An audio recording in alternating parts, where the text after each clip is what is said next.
Bonsoir, ici La Nuit raconte. Merci à ceux qui soutiennent la chaîne en laissant un like et en s'abonnant. Profitez bien de l'histoire d'aujourd'hui. Dans un monde où la mort n'existe plus, le premier vrai crime n'a pas été un meurtre, mais une disparition. Je m'appelle Théo Vloquet. J'ai 53 ans selon mon acte de naissance originel, mais cette donnée ne signifie plus grand-chose. Mon enveloppe actuelle en a 37. C'est ma 4e.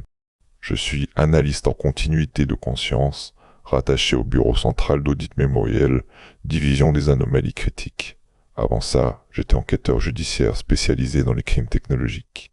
J'ai changé de carrière après avoir compris que les crimes que je poursuivais n'existaient plus vraiment, remplacés par des infractions contractuelles et des litiges d'assurance. Dans ce monde, on ne tue plus personne, on viole des clauses, on conteste des polices de continuité, on négocie des indemnités pour interruption de service vital. Je rédige ce témoignage parce que l'enquête est officiellement close. Le dossier porte le numéro 2008 ARC 108 le 14 septembre dernier. Conclusion administrative, défaillance technique exceptionnelle, cause indéterminée, absence de responsabilité caractérisée. Les assurances ont versé les compensations prévues. Les avocats ont signé les protocoles de confidentialité. Les médias n'ont jamais été informés. Tout est rentré dans l'ordre, sauf que tout est faux. Ce que je vais écrire ici n'est destiné à personne en particulier. Peut-être que ces lignes ne seront jamais lues. Peut-être qu'elles seront effacées avant même d'atteindre un serveur. Je n'ai plus la capacité de distinguer ce qui relève de la paranoïa de ce qui relève de la lucidité. Ces deux états ont fini par se confondre dans mon métier. Ce que je sais, c'est que je dois consigner ce que j'ai découvert, ne serait-ce que pour me prouver que ma mémoire n'a pas encore été altérée. Du moins, pas entièrement. Pour comprendre ce qui s'est passé, il faut d'abord comprendre comment fonctionne ce monde. Je vais essayer d'être aussi clair que possible, même si l'évidence de ces mécanismes pour ceux qui vivent rend leur explication presque absurde. C'est comme expliquer à quelqu'un ce qu'est respirer. La mort biologique a été vaincue il y a environ 70 ans. Pas d'un coup, pas par une découverte miraculeuse, mais par l'accumulation progressive de technologies qui ont fini par converger. D'abord, il y a eu la cartographie neuronale complète, puis le stockage mémoriel à haute densité, ensuite les protocoles de transfert de conscience, et enfin la production industrielle d'enveloppes biologiques compatibles. Chaque étape a pris des décennies. Chaque étape a été contestée, débattue, régulée, puis normalisée. Aujourd'hui, mourir est devenu ce qu'était autrefois perdre ses données informatiques, un désagrément, une interruption, parfois une catastrophe personnelle si vous n'aviez pas chez vos sauvegardes, mais jamais une fin. Le système repose sur 3 piliers. Le premier pilier, c'est la sauvegarde. Chaque citoyen possède ce qu'on appelle une empreinte de continuité, stockée dans des centres sécurisés répartis sur plusieurs continents. Cette empreinte est une copie complète de votre architecture neuronale, souvenirs, personnalité, compétences, préférences, traumatismes, tout. Elle est mise à jour à intervalles réguliers, selon votre contrat. Les formules de base prévoient une synchronisation mensuelle, les formules premium offrent une synchronisation quotidienne, voire en temps réel pour les plus fortunés. Entre deux sauvegardes, vous vivez à vos risques et périls. Si votre enveloppe meurt et que votre dernière sauvegarde date de 3 semaines, vous perdez 3 semaines de votre existence. C'est ce qu'on appelle la fenêtre de perte. Pour la plupart des gens, perdre quelques jours ou quelques semaines est acceptable. Pour certains, c'est intolérable. Tout dépend de ce qui s'est passé pendant cette fenêtre. Le deuxième pilier, c'est la restauration. Quand votre enveloppe cesse de fonctionner, que ce soit par accident, maladie, usure ou violence, votre empreinte est transférée dans une nouvelle enveloppe. Le processus prend entre 6 et 48 heures selon la disponibilité des stocks et la complexité de votre profil. Vous vous réveillez dans un centre de réactivation, légèrement désorienté avec un corps neuf ou reconditionné. On vous remet vos effets personnels, on vous fait signer quelques formulaires et vous reprenez le cours de votre existence. La première fois, c'est déstabilisant. On se touche le visage, on regarde ses mains, on cherche ses anciennes cicatrices. Après la 3e ou 4e fois, ça devient routinier. On s'habitue à tout. Le 3e pilier, c'est l'encadrement juridique. C'est peut-être le plus important et certainement le plus complexe. L'immortalité technique a nécessité une refonte complète du droit. Les notions de meurtre, d'héritage, de mariage, de responsabilité pénale, tout a dû être repensé.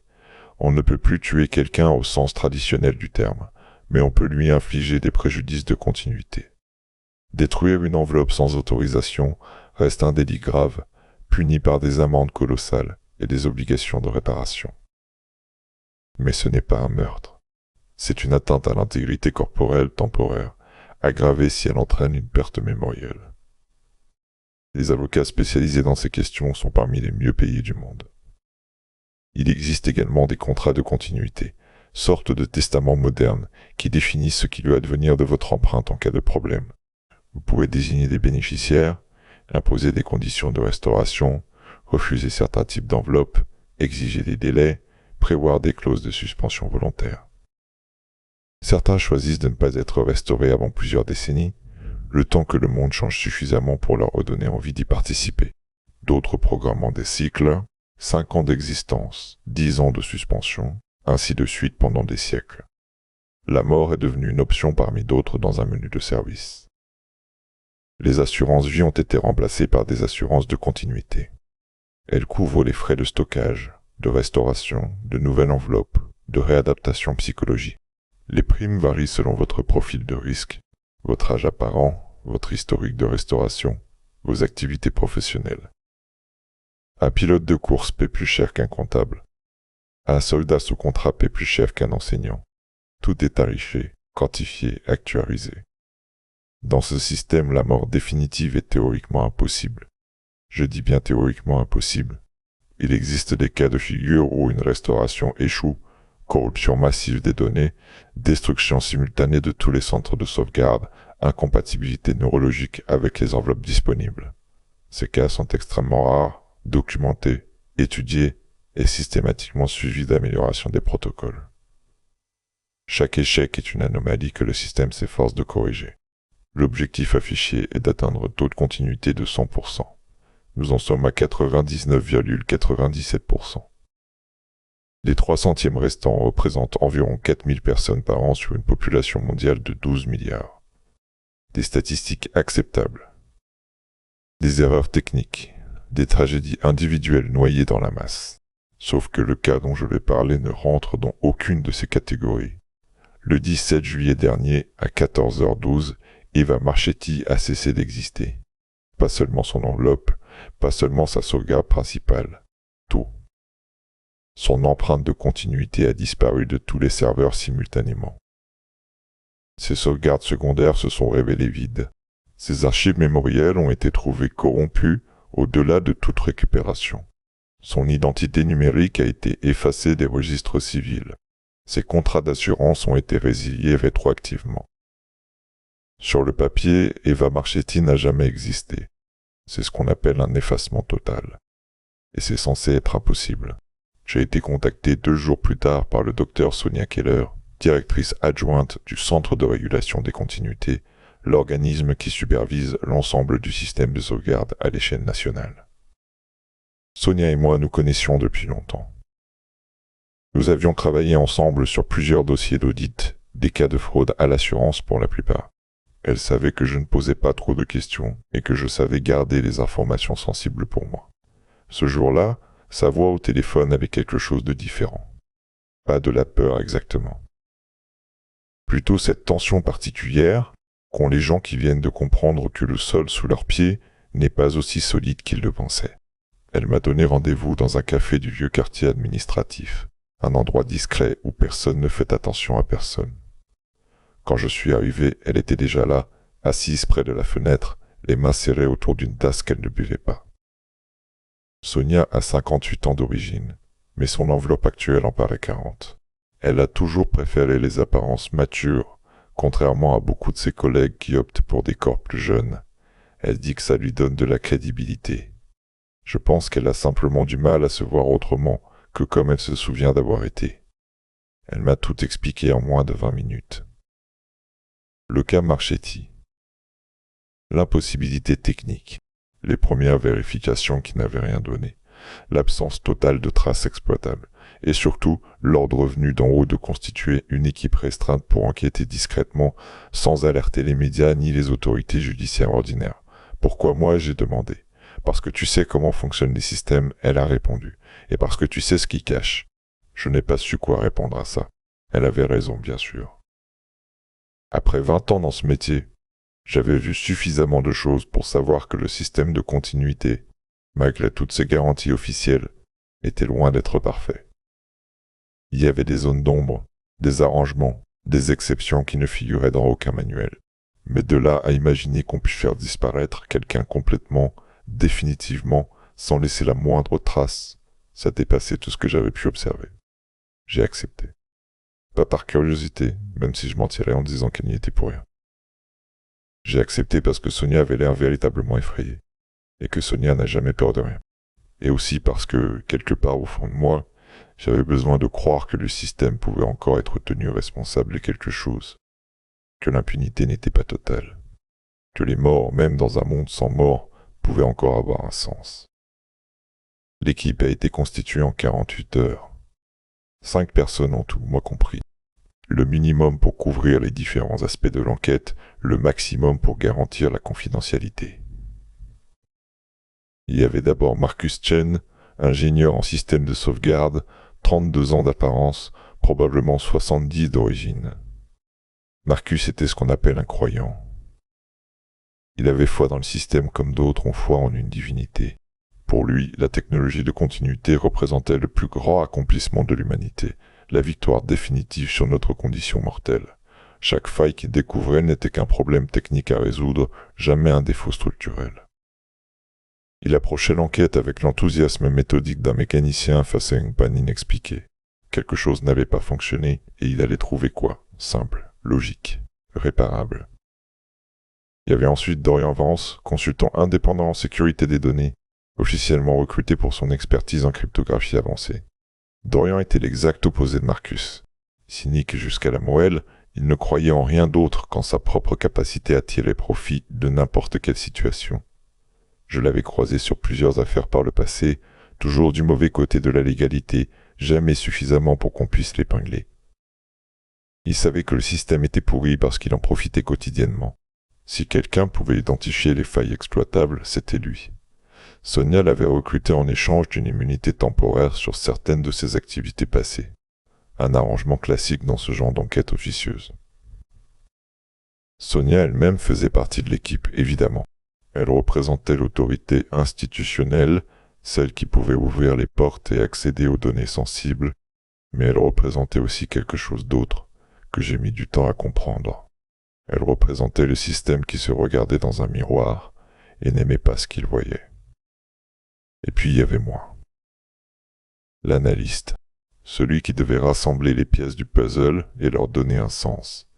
Celui qui avait passé sa carrière à fouiller dans les recoins obscurs de l'immortalité technique pour en extraire les vérités que personne ne voulait entendre. Nous avons commencé par le commencement, la dernière mort d'Eva Marchetti. Selon les registres officiels, son enveloppe précédente avait cessé de fonctionner le 16 juillet à 23h47, suite à un arrêt cardiaque survenu dans son appartement du quartier ouest. Une mort banale, presque ennuyeuse par sa normalité. Son système de surveillance domestique avait détecté l'anomalie vitale et déclenché automatiquement le protocole de restauration. Son empreinte de continuité avait été transmise au centre de réactivation le plus proche. La procédure standard avait été initiée, et puis rien. Le transfert avait échoué. L'empreinte était arrivée corrompue. Les sauvegardes secondaires s'étaient révélées inutilisables. En moins de 12 heures, Eva Marchetti était passée du statut de citoyenne en cours de restauration à celui de données perdues. Marcus a passé 3 jours à analyser les logs techniques du transfert. Il a examiné chaque ligne de code, chaque horodatage, chaque point de contrôle. Sa conclusion était formelle, il n'y avait aucune explication technique à l'échec. Les systèmes avaient fonctionné normalement. Les protocoles avaient été respectés. La transmission s'était déroulée sans incident apparent. Et pourtant, l'empreinte qui était arrivée à destination n'était plus qu'un amas de données incohérentes, impossibles à reconstituer. C'est comme si quelqu'un avait vidé le contenu pendant le transport et l'a dit. Mais c'est impossible. Les empreintes sont chiffrées de bout en bout. Il faudrait les clés de décryptage, un accès physique au serveur de transit et une connaissance approfondie de l'architecture du système. Personne ne possède tout ça simultanément. Personne d'extérieur, j'ai corrigé. Il m'a regardé sans comprendre. Ou peut-être sans vouloir comprendre. Pendant que Marcus s'acharnait sur les données techniques, j'ai entrepris de reconstituer les derniers jours d'Eva Marchetti. Qui était-elle? Que faisait-elle? Pourquoi quelqu'un aurait-il voulu non pas la tuer, ce qui n'aurait été qu'un inconvénient temporaire, mais l'effacer complètement? Les réponses que j'ai trouvées étaient à la fois éclairantes et frustrantes. Eva Marchetti avait 46 ans d'origine. Elle en était à sa deuxième enveloppe, la première ayant été endommagée dans un accident de transport aérien 15 ans plus tôt. Elle travaillait comme archiviste senior au département des transactions mémorielles, une branche administrative obscure chargée de superviser les échanges légaux de souvenirs entre individus. Car oui, dans ce monde, on peut vendre ses souvenirs, on peut en acheter, on peut échanger des expériences comme on échange des marchandises. C'est un marché florissant, strictement régulé, avec ses courtiers, ses maisons de vente aux enchères et ses collectionneurs fortunés. Le travail d'Eva consistait à vérifier la conformité de ces transactions. Elle s'assurait que les souvenirs échangés correspondaient à leur description, qu'ils n'avaient pas été altérés ou fabriqués, que les vendeurs avaient bien le droit de les céder, que les acheteurs savaient ce qu'ils acquéraient.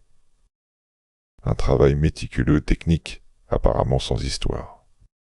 Apparemment, en creusant dans ses dossiers professionnels, auxquels Sonia m'avait donné accès grâce à son autorité institutionnelle, j'ai découvert qu'Eva avait récemment travaillé sur une série de transactions inhabituelles. Des échanges de très grande valeur, appliquant des souvenirs appartenant à des personnalités de premier plan. Des industriels, des politiciens, des figures médiatiques. Des détails étaient classifiés, mais les montants en jeu étaient astronomiques. Des sommes suffisantes pour acheter des quartiers entiers de la ville hôte. J'ai demandé à Sonia si elle pouvait obtenir plus d'informations sur ces transactions. Elle m'a dit qu'elle essaierait. 2 jours plus tard, elle m'a annoncé que les dossiers concernés avaient été transférés vers un niveau de classification auquel elle n'avait pas accès. Ordre de qui, elle ne savait pas, ou ne voulait pas le dire. C'est à ce moment que j'ai commencé à comprendre dans quoi nous nous étions engagés. Nous n'enquêtions pas sur une défaillance technique. Nous n'enquêtions pas sur un accident. Nous enquêtions sur quelque chose que quelqu'un voulait désespérément garder secret. Quelque chose pour lequel on était prêt à faire l'impossible, supprimer définitivement un être humain dans un monde où la mort n'existe plus.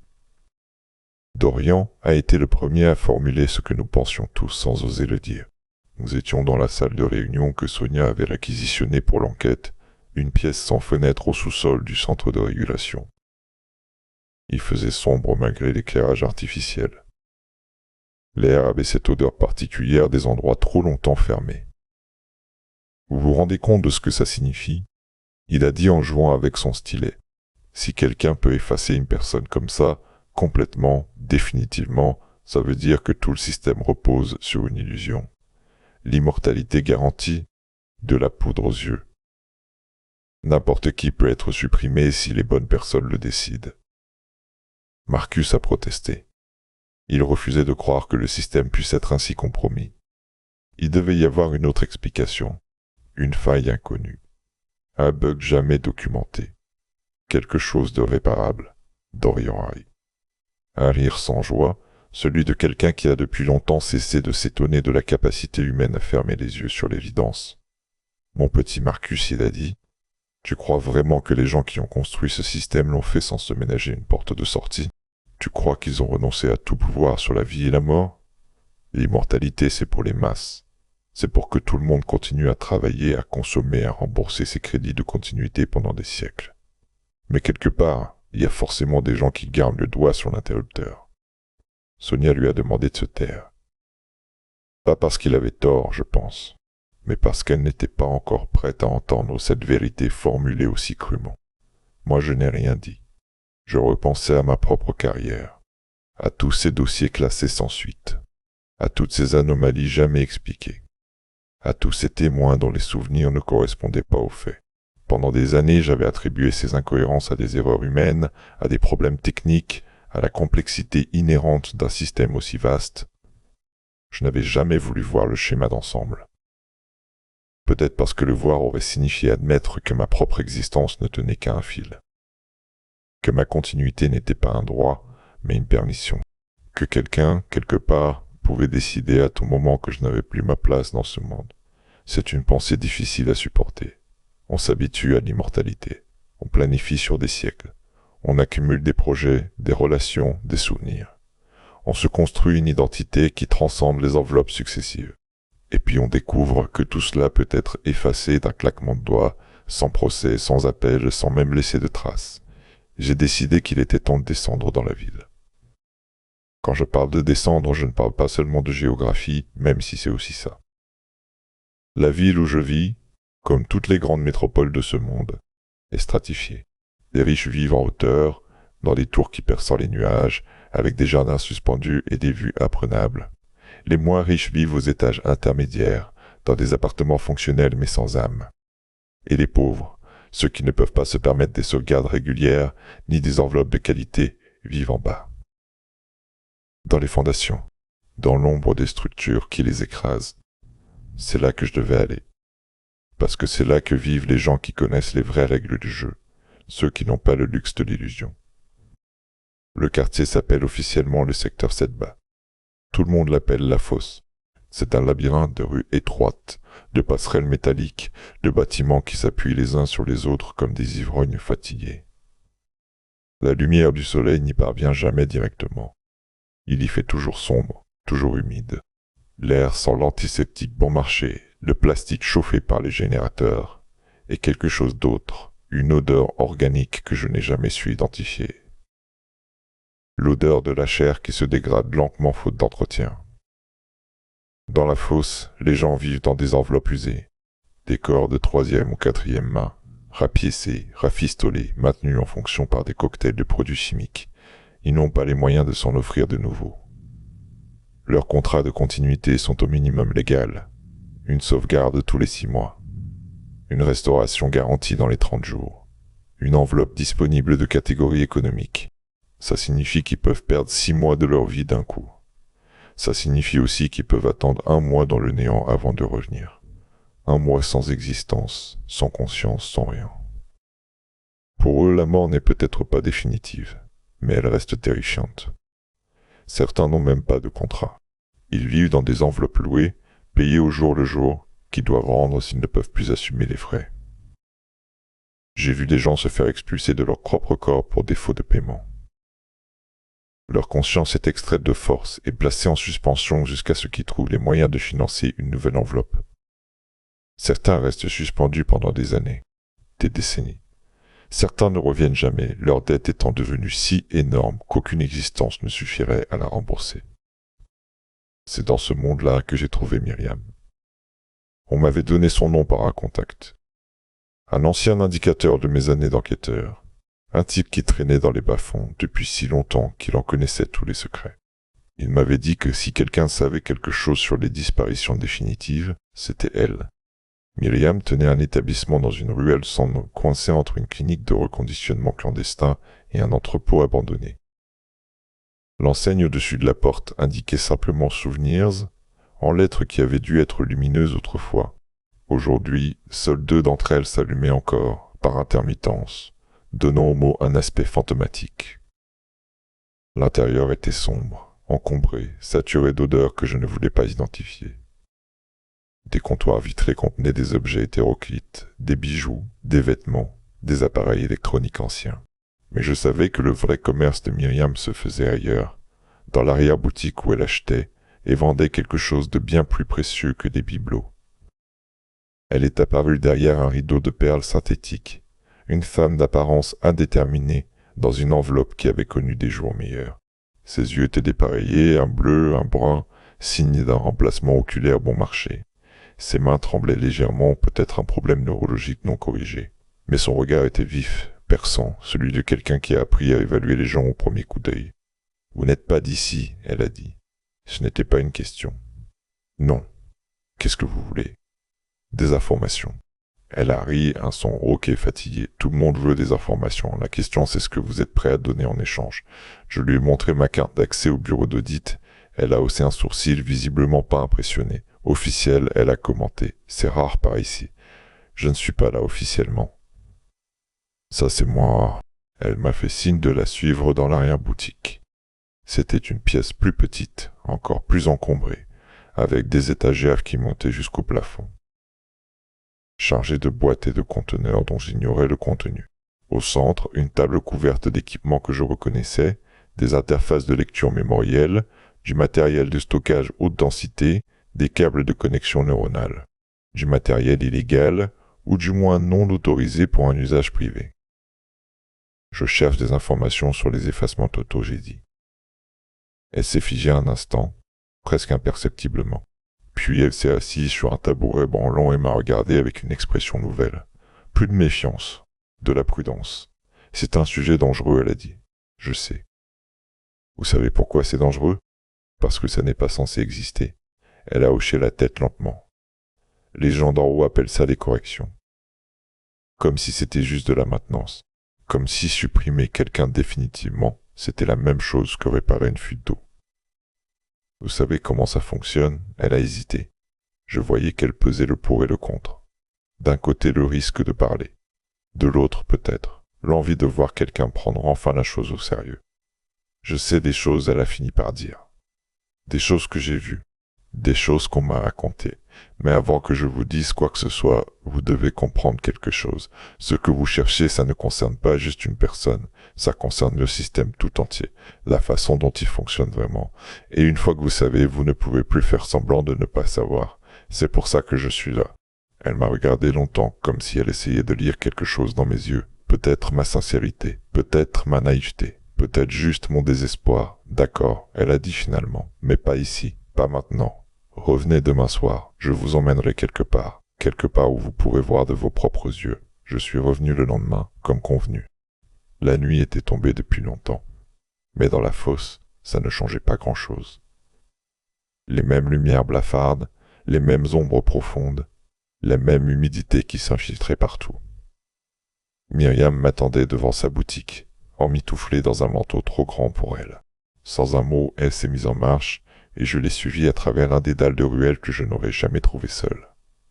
Nous avons descendu des escaliers métalliques, traversé des passerelles branlantes, longé des canalisations qui suintaient un liquide verdâtre.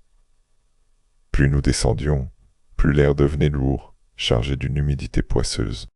Nous sommes finalement arrivés devant une porte blindée, dissimulée dans un renfoncement de mur. Myriam a frappé selon un code complexe. Après une longue minute, la porte s'est ouverte sur un homme massif à l'enveloppe visiblement modifiée, des implants de renforcement saillant sous sa peau artificielle. Il nous a laissé entrer sans un mot. L'endroit était une sorte de bunker aménagé, une grande salle souterraine éclairée par des néons tremblotants. Des gens étaient assis ou allongés sur des couchettes de fortune, branchés à des équipements de monitoring. Certains avaient les yeux fermés, plongés dans un état qui ressemblait au sommeil mais n'en était pas. D'autres regardaient dans le vide, leurs lèvres bougeant parfois sans qu'aucun son en sorte. Défragmentés, a expliqué Myriam à voix basse. Des gens dont la mémoire a été partiellement effacée. Officiellement, ils n'existent pas. Leurs dossiers ont été fermés, leurs identités désactivées. Mais ils sont encore là, en partie. Comment c'est possible? Les effacements ne sont pas toujours complets. Parfois, il reste des morceaux, des fragments de conscience qui flottent quelque part dans le système, des bribes de souvenirs qui refont surface.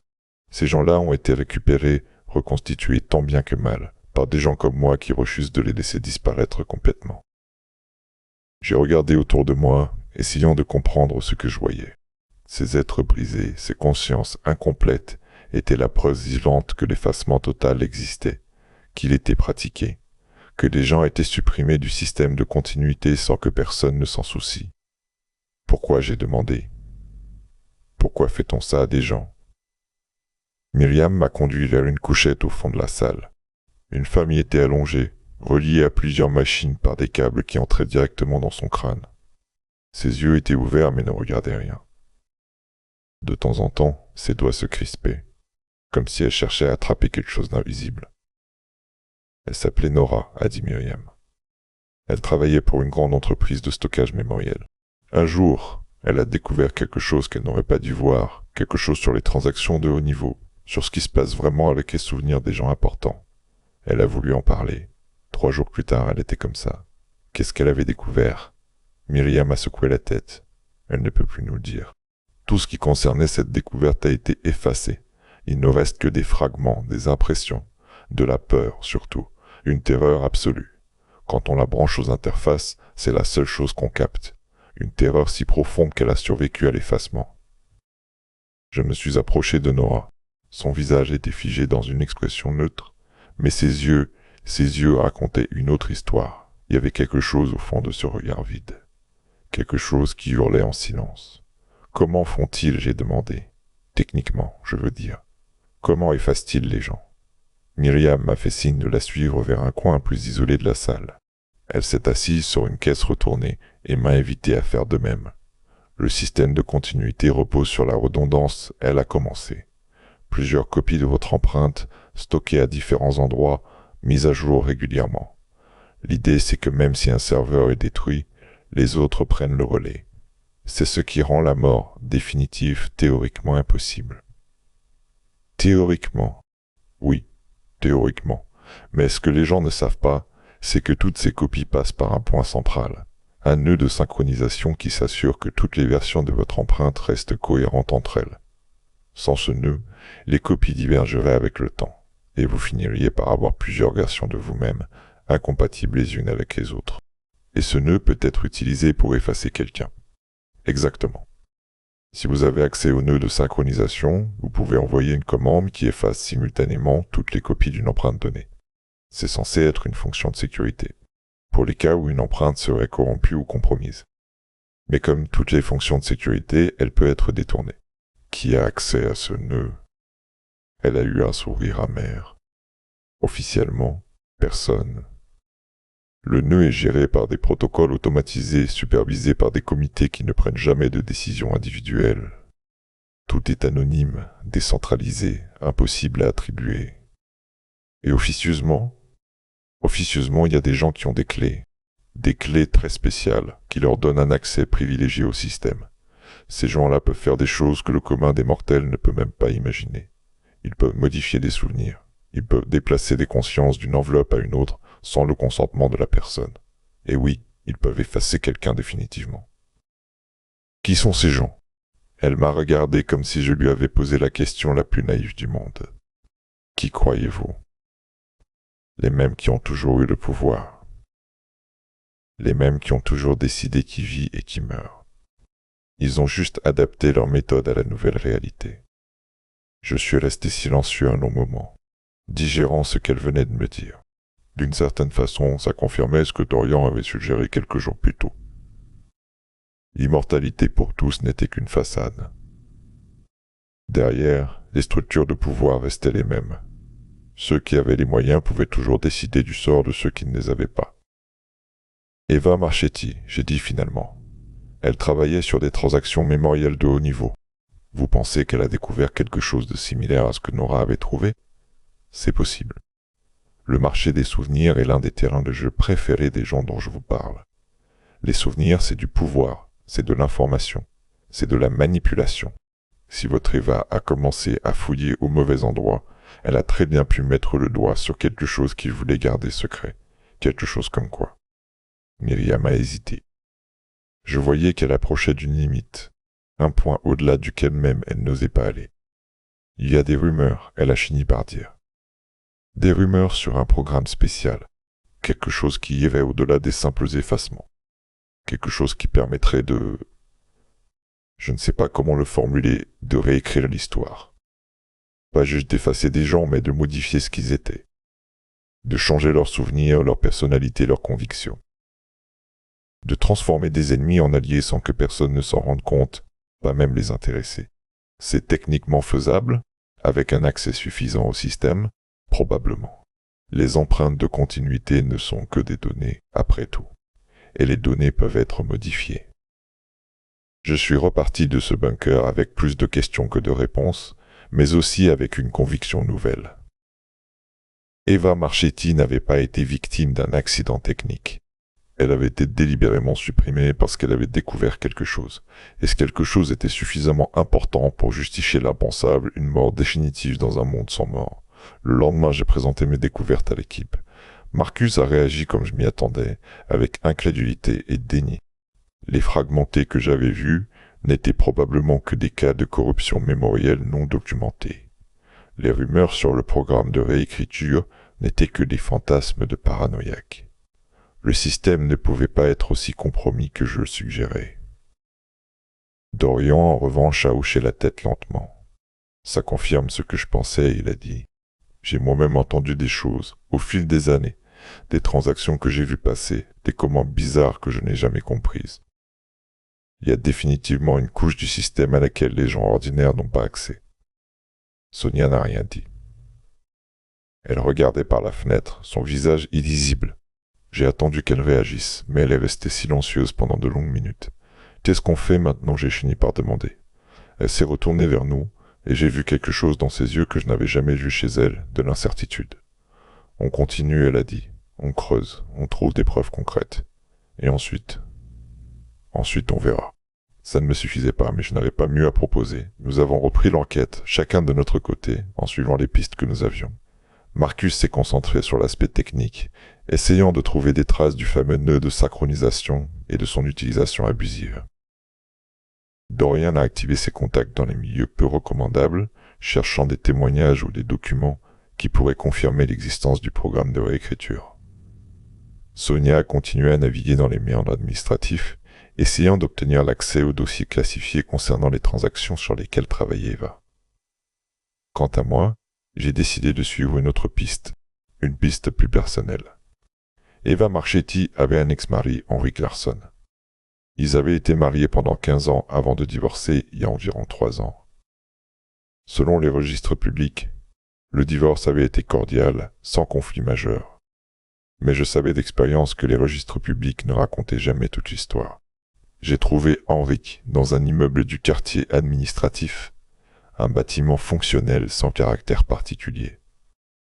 Il travaillait comme consultant en gestion de patrimoine mémoriel, aidant les gens fortunés à organiser leur héritage immatériel. Un métier lucratif apparemment, vu la taille de son appartement. Il m'a reçu avec une politesse distante, le genre de courtoisie professionnelle qui ne révèle rien.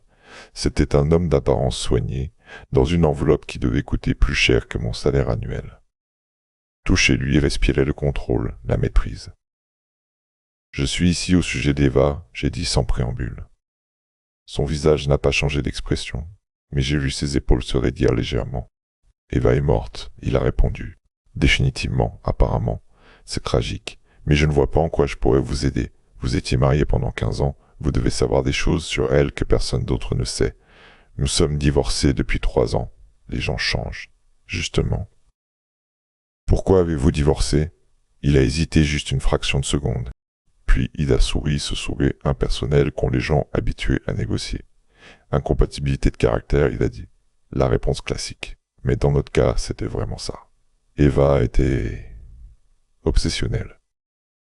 Elle ne pouvait pas lâcher prise quand quelque chose la dérangeait. Elle devait creuser, comprendre, démêler. C'est ce qui en faisait une excellente archiviste. Mais c'est aussi ce qui l'a rendue impossible à vivre. Obsessionnelle à propos de quoi? Son travail, principalement. Elle passait des nuits à analyser des dossiers, à chercher des incohérences, des erreurs. Elle voyait des conspirations partout. Et il n'y en avait pas? Il a eu un petit rire sec. Des conspirations? Dans le marché des souvenirs? Bien sûr qu'il y en a. C'est un monde pourri jusqu'à la moelle. Mais la plupart des gens savent fermer les yeux et continuer leur vie. Eva ne le pouvait pas. Vous savez sur quoi elle travaillait récemment? Non. Nous ne nous parlions plus depuis le divorce. J'ai appris sa mort par les registres publics, comme tout le monde. Je l'ai observé attentivement. Il mentait, j'en étais presque certain. Mais je ne pouvais pas le prouver, pas encore. Vous n'avez rien d'autre à me dire? Il a soutenu mon regard sans ciller. Non. Je suis désolé pour ce qui lui est arrivé, sincèrement. Mais je ne sais rien qui puisse vous aider. Je suis reparti avec la conviction qu'Henry Clarkson savait quelque chose. Quelque chose qu'il ne voulait pas partager. Peut-être par peur. Peut-être par loyauté. Ou peut-être parce qu'il était impliqué d'une façon ou d'une autre. Les jours suivants ont été marqués par une série de découvertes troublantes. Marcus a finalement réussi à localiser des traces du nœud de synchronisation dans les logs du système. Pas suffisamment pour prouver quoi que ce soit, mais assez pour confirmer que ce nœud existait bien et qu'il avait été utilisé le jour de la mort d'Eva. Quelqu'un avait envoyé une commande d'effacement global à 14h12 exactement. Le moment précis où son empreinte avait été transmise pour restauration. C'était chirurgical, précis, professionnel. Dorian, de son côté, avait obtenu des informations sur le programme de réécriture. Selon ses sources, le programme portait un nom de code Tabula Rasa. Il existait depuis au moins 20 ans, géré par un consortium discret d'intérêts privés et publics. Son objectif officiel était de permettre la réhabilitation des criminels les plus dangereux en effaçant leurs tendances violentes et en réécrivant leur personnalité. Son usage réel était plus varié. Sonia avait obtenu une liste partielle des transactions sur lesquelles travaillait Eva avant sa mort. La plupart concernaient des échanges de souvenirs personnels sans grande importance. Mais l'une d'entre elles sortait du lot. Une transaction massive, impliquant des souvenirs appartenant à plusieurs membres d'une même famille. Une famille dont le nom me disait quelque chose sans que je puisse le situer immédiatement. Les Carrington. C'est Dorian qui a fait le lien. Les Carrington, il a dit en consultant ses notes. L'une des familles les plus riches du continent. Fondateur du groupe Neurotech, le principal fournisseur de technologies de sauvegarde mémorielle. Si quelqu'un a accès aux nœuds de synchronisation, ce sont eux. J'ai senti quelque chose se nouer dans mon estomac. Nous n'enquêtions pas sur un crime ordinaire. Nous mettions le nez dans les affaires des gens qui contrôlaient littéralement le système sur lequel reposait l'immortalité de milliards de personnes. On doit être prudent, a dit Sonia. Très prudent. Prudent comment? A demandé Dorian avec un sourire sarcastique. On arrête l'enquête et on fait semblant de n'avoir rien vu. Non. Mais on ne peut pas accuser les Carrington sans preuves solides. Ils ont des armées d'avocats, des connexions politiques, des ressources illimitées. Si on se plante, c'est nous qui serons effacés. Elle avait raison, bien sûr. Mais la prudence a ses limites. Parfois, pour trouver la vérité, il faut accepter de prendre des risques. J'ai décidé de prendre ce risque.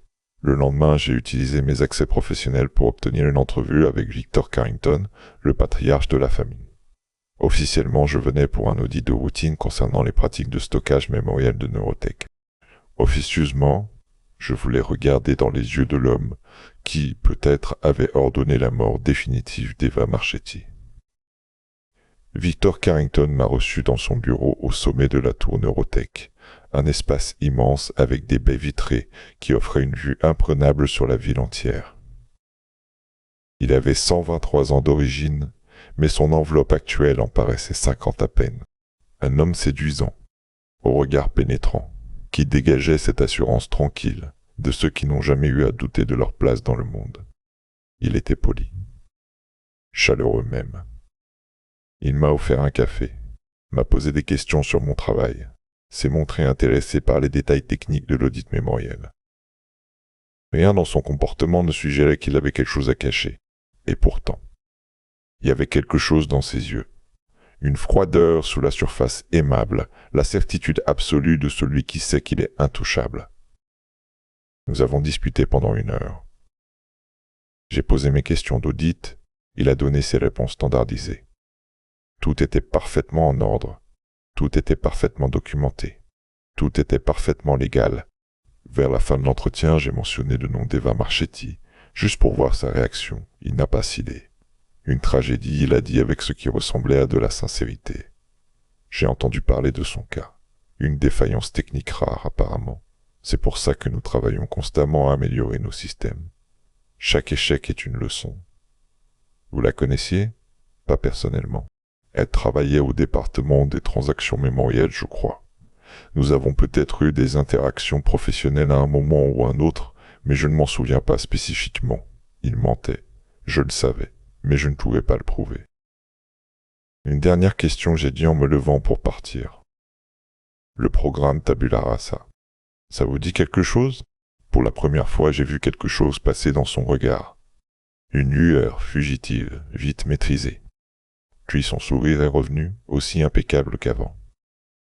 Je ne suis pas sûr de comprendre ce que vous entendez par là, il a répondu. Tabula rasa, c'est une expression latine, n'est-ce pas? La table rase. Un concept philosophique intéressant. Mais je ne vois pas le rapport avec notre discussion. Je l'ai remercié pour son temps et je suis parti. En sortant de la tour Neurotech, j'ai eu la sensation d'être observé. Une sensation désagréable, comme des picotements sur la nuque. Je me suis retourné plusieurs fois, mais je n'ai rien vu de suspect. Peut-être de la paranoïa. Ou peut-être pas. Cette nuit-là, j'ai fait un rêve étrange. J'étais dans une pièce blanche, sans porte ni fenêtre. Quelqu'un me parlait, mais je n'entendais pas les mots. Je savais juste qu'on me posait une question, encore et que je ne connaissais pas la réponse. Je me suis réveillé en sueur, avec la conviction que quelque chose n'allait pas. Ma première pensée a été de vérifier mes souvenirs. C'est un réflexe que développent les gens de mon métier. Quand vous savez que la mémoire peut être modifiée, vous apprenez à repérer les incohérences, les lacunes, les détails qui ne collent pas. J'ai passé 1 heure à parcourir mentalement les événements des derniers jours. Tout semblait en ordre. Les conversations, les découvertes, les rencontres. Rien ne manquait, rien ne manquait, rien ne manquait. Mais je ne pouvais pas me défaire de ce malaise. Le lendemain, j'ai retrouvé l'équipe pour faire le point. Marcus avait l'air épuisé, comme s'il n'avait pas dormi depuis des jours. Dorian était étrangement silencieux. Sonia regardait par la fenêtre avec cette expression lointaine qu'elle avait de plus en plus souvent. J'ai des nouvelles. J'ai commencé. J'ai rencontré Victor Carrington. Le silence qui a suivi était pesant. Tu as quoi? A fini par dire Sonia, se retournant vers moi avec une expression que je ne lui connaissais pas. Je l'ai rencontré. Sous prétexte d'un audit. Tu voulais quoi? Nous mettre tous en danger? Tu as la moindre idée de ce que tu as fait? J'ai compris que quelque chose avait changé. Quelque chose que je ne maîtrisais pas. Qu'est-ce qui se passe? J'ai demandé. Sonia échangeait un regard avec Dorian. Marcus fixait le sol, incapable de croiser mon regard. L'enquête est terminée, a dit Sonia finalement. Ordre d'en haut. On classe le dossier. Conclusion, défaillance technique exceptionnelle. Pas de suite, c'est absurde. On a des preuves que... On n'a rien, m'a coupé Dorian. Plus rien. Tous les logs que Marcus avait trouvés ont disparu. Mes contacts ne répondent plus. Et la liste des transactions que Sonia avait obtenues a été classifiée à un niveau auquel même elle n'a pas accès. Mais on sait ce qui s'est passé. On sait qui est responsable. Et alors, savoir ne suffit pas. Pas dans ce monde. Pas contre ces gens-là. Je les ai regardés tour à tour, essayant de comprendre ce qui avait changé en une nuit. Puis j'ai compris. Ils vous ont contacté, j'ai dit. Après ma visite à Carrington. Ils vous ont contacté, ils vous ont menacé. Personne n'a répondu. Ce qui était une réponse en soi. Je me suis assis lourdement, le poids de la défaite s'abattant sur mes épaules. Nous avions effleuré la vérité, nous avions failli la saisir, et maintenant elle nous échappait. Ce n'est pas terminé, j'ai dit sans y croire vraiment. Si, Théo, c'est terminé. Pour nous en tout cas. Si tu veux continuer seul, c'est ton choix. Mais tu le feras sans notre aide. Et probablement sans ta vie. Sonia s'est approchée de moi. Son expression s'était adoucie, mais ses yeux restaient durs. Tu sais ce qu'ils peuvent faire. Tu l'as vu toi-même dans ce bunker. Les fragmenter, les effacer. Tu veux finir comme eux? Non. Alors laisse tomber, reprends ta vie. Fais semblant que cette enquête n'a jamais eu lieu. C'est ce que nous allons tous faire. Elle est partie. Marcus et Dorian l'ont suivi sans un mot. Je suis resté seul dans cette salle de réunion, entouré de dossiers qui ne signifiaient plus rien. Pendant les semaines qui ont suivi, j'ai essayé de suivre le conseil de Sonia. J'ai repris mon travail normal, mes audits de routine, mes rapports administratifs. J'ai fait semblant que tout allait bien, que je n'avais pas découvert que le système sur lequel reposait toute notre civilisation était une façade, un mensonge soigneusement entretenu. Mais la vérité est comme une écharde sous la peau. On peut l'ignorer un temps, mais elle finit toujours par s'affecter. Je n'ai pas pu m'empêcher de continuer, en secret. J'ai gardé mes notes, mes observations, mes déductions. J'ai continué à poser des questions, discrètement, à des gens qui peut-être savaient des choses. J'ai maintenu le contact avec Myriam, dans la fosse, échangeant des informations fragmentaires qui confirmaient petit à petit ce que j'avais compris. Et j'ai fini par reconstituer le puzzle. Eva Marchetti avait découvert l'existence du programme Tabula Rasa en vérifiant une série de transactions mémorielles apparemment anodines. Ces transactions concernaient des souvenirs appartenant à des membres de la famille Carrington, des souvenirs qui avaient été modifiés avant d'être archivés. En comparant les versions originales et les versions modifiées, Eva avait compris que quelqu'un altérait systématiquement l'histoire de cette famille, effaçant certains événements, réécrivant d'autres. Elle avait creusé plus profond et découvert que ce n'était pas un cas isolé. Des centaines de personnalités influentes avaient subi des modifications similaires au fil des années. Des politiciens dont les convictions avaient mystérieusement changé. Des industriels qui avaient abandonné les projets controversés sans raison apparente. Des activistes qui avaient cessé du jour au lendemain de militer pour leur cause. Le programme Tabula Rasa n'était pas seulement un outil pour effacer les gens gênants. C'était un instrument de contrôle social à grande échelle. Une façon de façonner la société en modifiant les souvenirs et les personnalités de ceux qui la dirigeaient. Eva avait constitué un dossier. Elle avait contacté des journalistes, des avocats, des politiciens qu'elle pensait intègres. Elle avait cru qu'en révélant la vérité, elle pourrait provoquer un changement. Elle s'était trompée. Les gens qu'elle avait contactés n'étaient pas intègres, ou du moins ils ne l'étaient plus. Certains avaient eux-mêmes subi des modifications, d'autres étaient simplement achetés ou intimidés. Son dossier n'a jamais vu le jour. Et elle a été effacée, pas tuée, effacée, comme si elle n'avait jamais existé. J'ai compris alors quelque chose de fondamental sur le monde dans lequel nous vivions. L'immortalité technique n'avait pas aboli la mort. Elle l'avait transformée en outil de pouvoir. Autrefois, tuer quelqu'un était un acte visible, brutal, qui laissait des traces et des témoins. Aujourd'hui, on pouvait supprimer une personne sans que personne ne s'en aperçoive, sans violence apparente, sans scandale. Juste une défaillance technique regrettable, noyée dans les statistiques. Et le plus terrifiant, c'est que ce n'était même pas illégal. Pas vraiment. Les lois qui encadraient le système de continuité avaient été rédigées avec suffisamment de flou pour permettre des exceptions. Des exceptions qui n'étaient jamais utilisées officiellement, mais qui existaient. Des portes dérobées juridiques pour ceux qui savaient les trouver. Tout était légal. Tout était immoral. J'ai passé des mois à me demander quoi faire de ce que je savais. Révéler la vérité au public, comment? Les canaux d'information étaient contrôlés, les médias compromis, les réseaux sociaux surveillés. Toute tentative de divulgation serait étouffée avant même de commencer. Et je finirais comme Eva. Garder le silence, continuer ma vie comme si de rien n'était. C'était ce que faisaient la plupart des gens qui découvraient des vérités dérangeantes.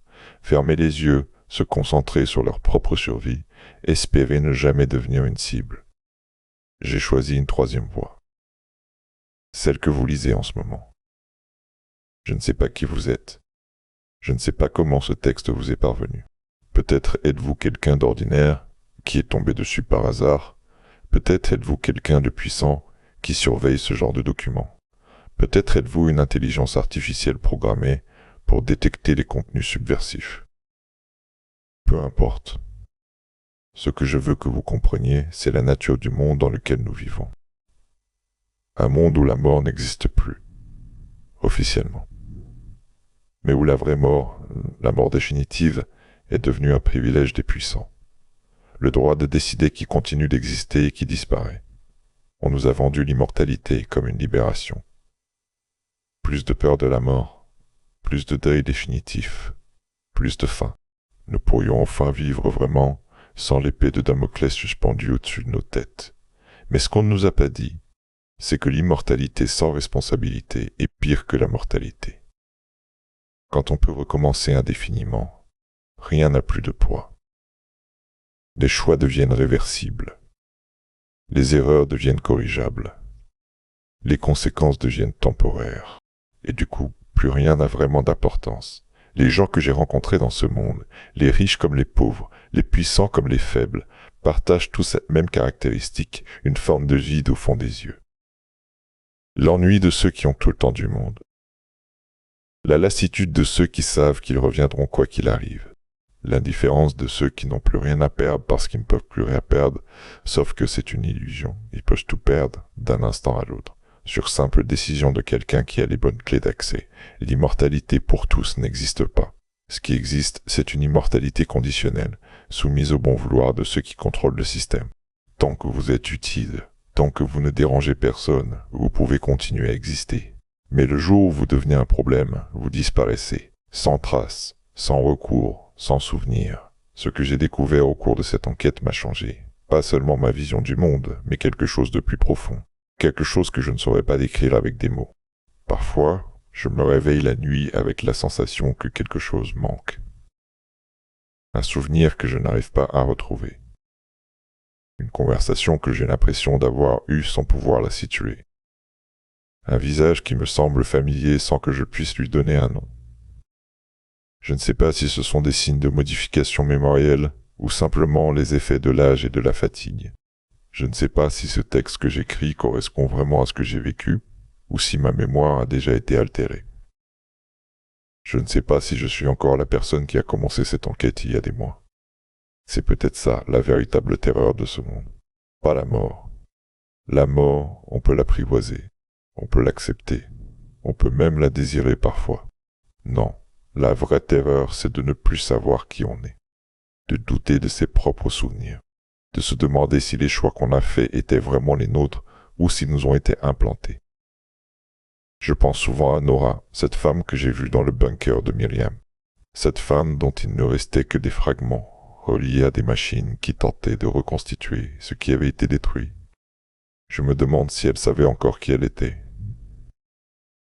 Si quelque part, au fond de ce qui restait de sa conscience, elle se souvenait de la personne qu'elle avait été avant, ou si cette personne avait définitivement disparu, remplacée par un assemblage de bribes incohérentes qui ne formaient plus un tout. L'enquête sur la mort d'Eva Marchetti a été classée sans suite, comme prévu. Officiellement, elle reste une défaillance technique rare, mais explicable. Son nom figure dans les statistiques des 0,03% d'échecs de continuité. Une anomalie, une tragédie individuelle. Rien de plus. Ses collègues ont repris leur travail comme si de rien n'était. Son ex-mari a continué à conseiller les riches sur la gestion de leur patrimoine mémoriel. Son appartement a été réattribué à un nouveau locataire. Sa vie a été effacée aussi complètement que si elle n'avait jamais existé, sauf dans ma mémoire.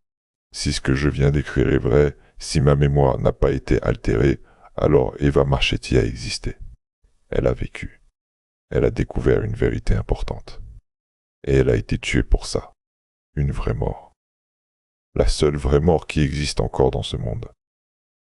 Je ne sais pas combien de temps ce texte survivra. Peut-être sera-t-il effacé dans les minutes qui suivent sa publication. Peut-être sera-t-il modifié pour en atténuer le message. Peut-être sera-t-il noyé dans la masse de contenu insignifiant qui inonde nos réseaux. Ou peut-être sera-t-il lu par quelqu'un qui comprendra, quelqu'un qui commencera à poser des questions, quelqu'un qui refusera d'accepter le mensonge. C'est pour cette personne que j'écris. Pour ce témoignage qui ne devrait pas exister. Pour cette vérité que personne ne veut entendre.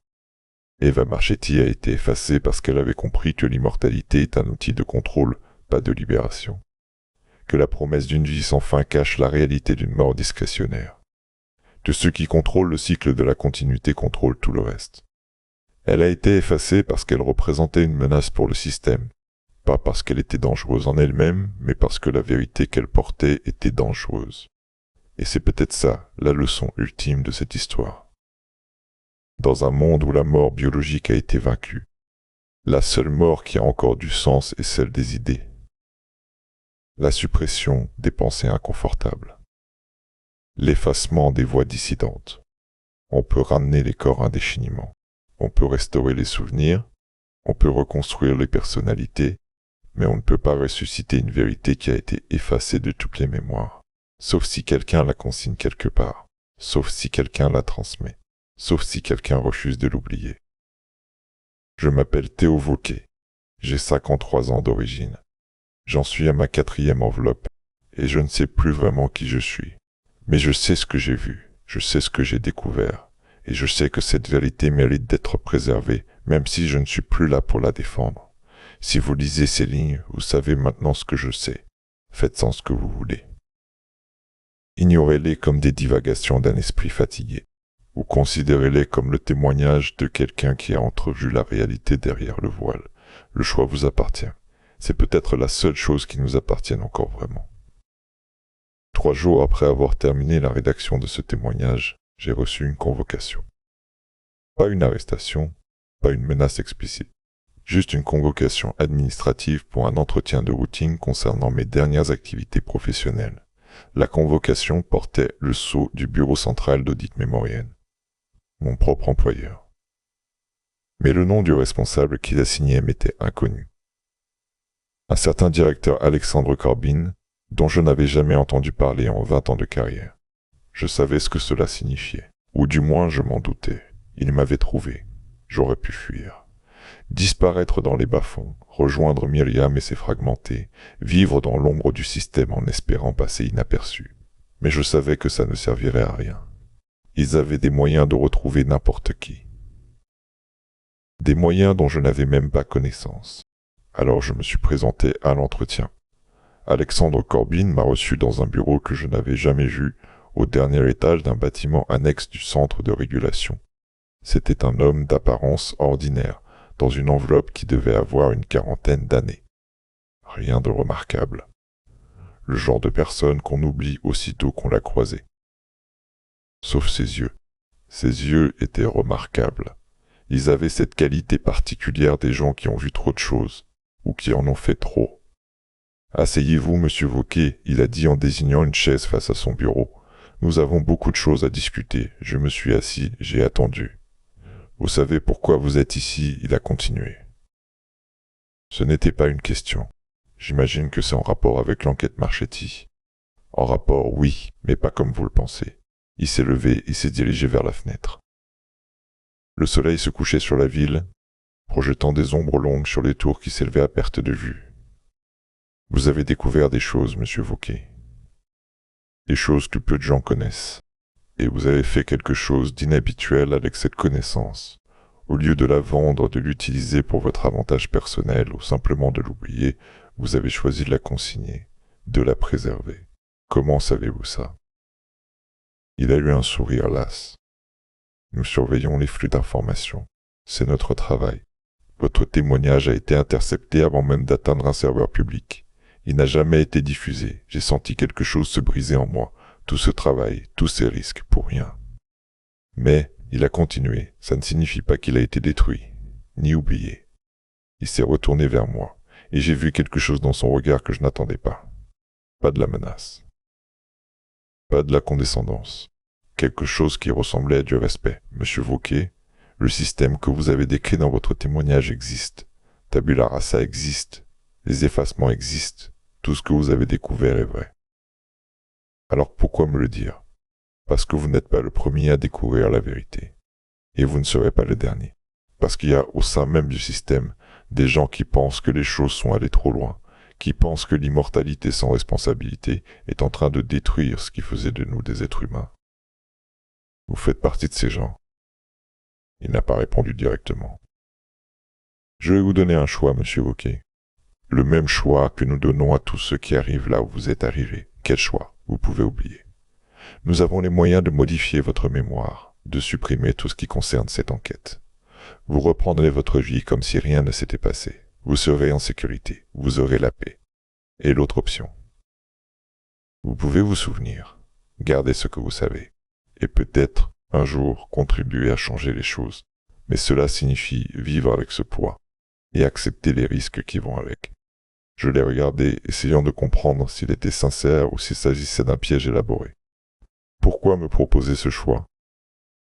Pourquoi ne pas simplement m'effacer, comme vous avez effacé Eva Marchetti? Parce qu'Eva Marchetti représentait une menace immédiate. Elle avait des preuves concrètes, des contacts, un plan pour révéler la vérité. Vous n'avez qu'un témoignage que personne n'a lu. Vous n'êtes pas une menace. Vous êtes une possibilité. Une possibilité de quoi? De changement. Pas aujourd'hui, pas demain. Mais peut-être un jour. Il faut des gens qui savent, qui se souviennent, qui gardent la vérité vivante. Même si cette vérité ne peut pas encore être entendue. J'ai réfléchi longtemps. ou peut-être pas si longtemps. Parfois, les décisions les plus importantes sont aussi les plus simples. Je veux me souvenir, j'ai dit.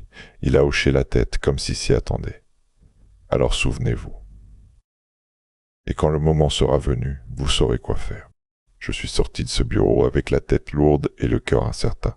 Je ne savais pas si je venais de faire le bon choix. Je ne savais pas si Alexandre Corbin était un allié ou un manipulateur. Je ne savais pas ce que l'avenir me réservait. Mais je savais une chose. J'étais encore moi. Avec mes souvenirs, mes doutes, mes peurs.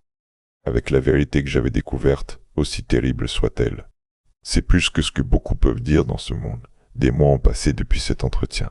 J'ai repris ma vie en apparence. Je fais mon travail, je rentre chez moi, je dors, je me réveille. Les jours se ressemblent, les semaines s'enchaînent. Mais quelque chose a changé en moi. Je regarde les gens différemment maintenant.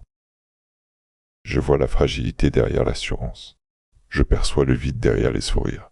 Je comprends que chacun d'entre nous n'est qu'à une décision de disparaître complètement. Et parfois, dans des moments inattendus, je croise le regard de quelqu'un qui semble voir la même chose. Un échange fugitif, presque imperceptible, comme si nous partagions un secret que nous ne pouvions pas formuler. Peut-être sommes-nous plus nombreux que je ne le pensais. Peut-être la vérité survit-elle malgré tous les efforts pour la supprimer. Peut-être qu'un jour, elle finira par émerger. Ou peut-être pas, je ne sais plus. Ce que je sais, c'est que je continue à écrire, à consigner ce que je vois, ce que je comprends, ce que je ressens. Pas pour un public, pas pour la postérité, juste pour moi-même, pour prouver que j'existe encore. Hier soir, j'ai vérifié mes souvenirs comme je le fais chaque semaine maintenant, un exercice de routine qui est devenu une obsession. Je parcours mentalement les événements récents, je cherche les incohérences, les lacunes, les détails qui ne collent pas, et j'ai trouvé quelque chose. Un souvenir qui ne devrait pas être là. Une conversation que je n'ai pas eue. Un visage que je ne reconnais pas mais qui me semble familier. Je ne sais pas ce que ça signifie. Peut-être ma mémoire a-t-elle été modifiée malgré les promesses de Corbin. Peut-être suis-je en train de devenir paranoïaque. Peut-être est-ce simplement un effet secondaire du stress et de la fatigue. Ou peut-être suis-je déjà devenu quelqu'un d'autre sans m'en rendre compte. C'est le doute qui tue, pas la certitude. On peut vivre avec une vérité terrible. On peut même vivre avec un mensonge confortable. Mais vivre dans l'incertitude permanente, ne jamais savoir si ce qu'on pense est vrai ou faux, si ce qu'on ressent est authentique ou implanté. C'est ça, l'enfer de ce monde. Je termine ce témoignage sans savoir s'il sera lu, sans savoir s'il sera préservé, sans savoir si les mots que j'écris correspondent à ce que j'ai vraiment vécu. Je le termine avec une dernière question, celle qui me hante depuis le début de cette enquête, celle à laquelle je n'ai toujours pas de réponse. Si on peut effacer quelqu'un complètement, sans laisser de traces, sans que personne ne se souvienne de lui, comment savoir si je suis toujours la personne qui a commencé à écrire ces lignes? Comment savoir si cette personne n'a jamais existé? Je m'appelle Théo Wauquet. Du moins c'est ce que je crois. Merci d'avoir écouté mon histoire. Dites-moi en commentaire quel sujet vous souhaitez que l'on explore sur la chaîne. Abonnez-vous et à demain.